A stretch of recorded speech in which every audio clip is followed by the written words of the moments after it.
The NDSU Foundation is launching a public phase of a new campaign, and the president of the foundation, John Glover, joins us this morning to kind of break some news in a way. So welcome to the show. It's great to have you here. Yeah, thanks, Chris. Great to be here. So tell us a little bit about what this campaign is and what the mission is. Yeah, you bet. So in higher education today, philanthropy is increasingly a vital part of the landscape, and it's a place where alumni and friends, when they think about the place like NDSU, it evokes a lot of emotion, a lot of passion.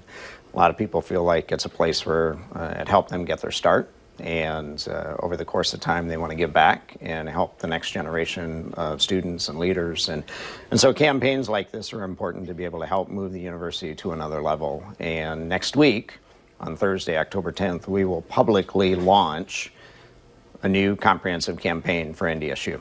And what's the name of it, and what are you trying to accomplish with it? You bet. So the campaign is called In Our Hands, the campaign for North Dakota State University. It's a multi-year and will be a multi-million-dollar effort that will impact every corner of campus. Primarily, there are 4 areas that that we want donors to consider getting involved with.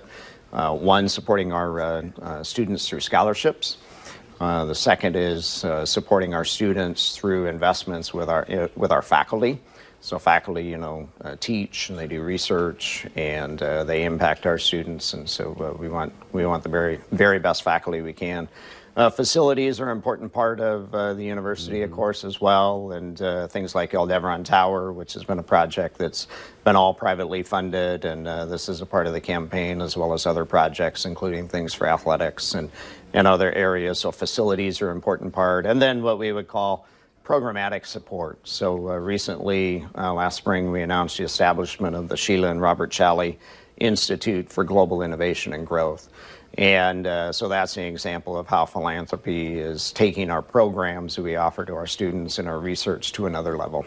So can anybody participate? Or what's kind of your pitch to get people actively involved and to pull out their checkbooks? Yeah, you bet. So all are welcome. Every gift counts. Every gift matters.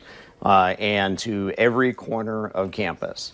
Oftentimes in our work, some might think that donors make gifts and the university can do whatever they want with them. That's not the case.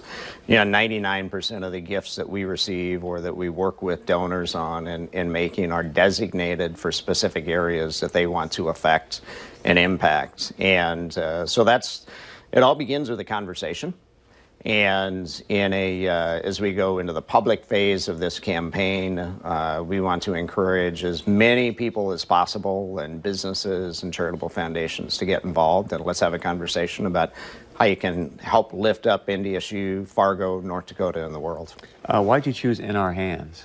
Yeah, well, we really think that we hold the future of the institution and the future of this region in our hands. And all those that are a part of the university community, whether they graduated decades ago, whether they are on campus currently, whether they will soon come, and certainly in our community who is a beneficiary of what a place like NDSU brings to the community. Hey, we hold this place in our hands and we want to lift it up, and so let's all join together to take it to the next level. We constantly hear about the workforce issues in our state. I mean, could a company come to you and say, look, I want to offer these scholarships for X number of students, and sort of build a relationship with them while they're in college, so when they get out, they become my employee, or is it? Yeah, that's exactly one way that they can do it. So I'll use the example of Deuce and Bobcat. Deuce and Bobcat came to NDSU a few years ago and said, hey, workforce is really important to us. Students that are pursuing STEM fields, science, technology, engineering, mathematics fields. And so they established a $4.5 million scholarship endowment, which produces on an annual basis, upwards more than $100,000 annually. And it's all scholarships for students pursuing STEM degrees. And their interest is, hey, that's the kind of talent that we're interested in attracting and coming to work for us, because they want to continue to grow. And this region cares a lot about a company like Deuce and Bobcat. And so that's an example of a partnership that can be worked out with a company. That's fantastic. If you want more information, is there a website or? People can go to ndsUfoundation.com and learn more about the event next week. So again, it's a public event at the Sanford Health Athletic Complex where we will launch the campaign. Begins at 4:15, and all are welcome. We'd love to fill the shack and celebrate NDSU and its future. Nice. Maybe play a little Blind Joe, get your horns up to get going. We'll get our horns up. That's Thank you right. for being here, man. We yeah, appreciate you bet. it. Yeah, thanks, All right, Chris. stick around. We got much more coming up right after this.